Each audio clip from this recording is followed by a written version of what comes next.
Glass ionomer cements continue to increase in popularity, offering many important benefits for clinicians and patients. Let's look more closely at what happens when we mix and place a glass ionomer cement. During mixing, the glass ionomer liquid coats and reacts with the glass particles, releasing strontium and aluminum ions. These ions react with a polyacid to form a strong matrix which surrounds the glass particles. Water is an essential part of this reaction, and the final set cement contains approximately 20% water.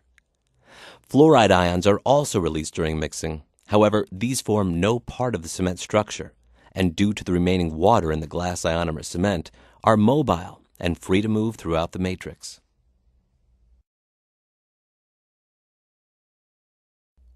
Prior to placement of the glass ionomer, it is helpful to prepare the cavity surface by applying a polyacrylic acid conditioner.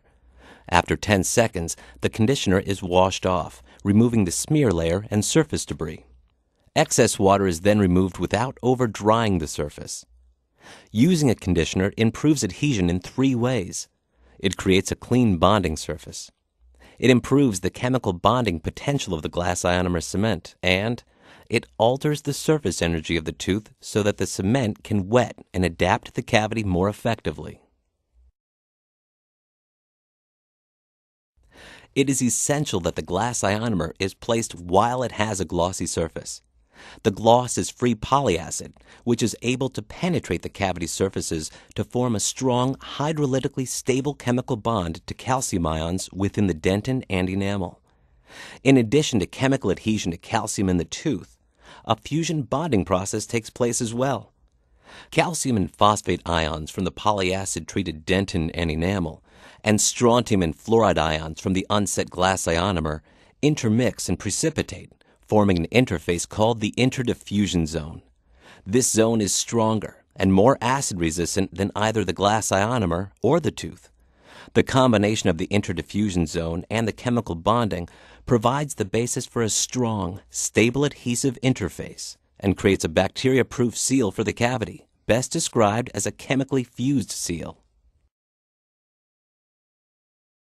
The initial penetration of strontium and fluoride ions into the tooth helps remineralize and harden any demineralized dentin, which is covered by glass ionomer cement. Essential to the success of this technique is strontium's ability to substitute calcium as an appetite-forming ion, and the ability of the glass ionomer cement to provide a bacteria-proof seal. Tooth surfaces surrounding or adjacent to the glass ionomer cement benefit from an initial burst of fluoride. This creates a peripheral zone containing increased levels of fluoroappetite. Glass ionomer cements, therefore, create zones of protection for surrounding tooth surfaces. Glass ionomer cements mature over time. However, their final strength is further enhanced by exposure to saliva after their initial setting reaction.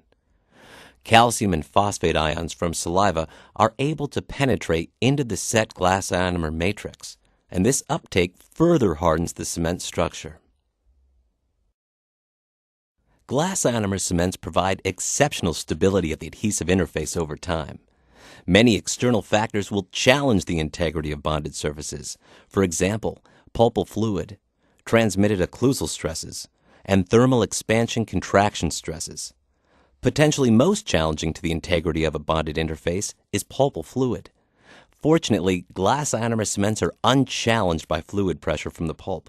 In fact, pulpal fluid benefits the glass ionomer over time by strengthening the cement adjacent to the dentin surface. This is especially important now that we understand the negative impact positive fluid movement has on resin adhesives over time.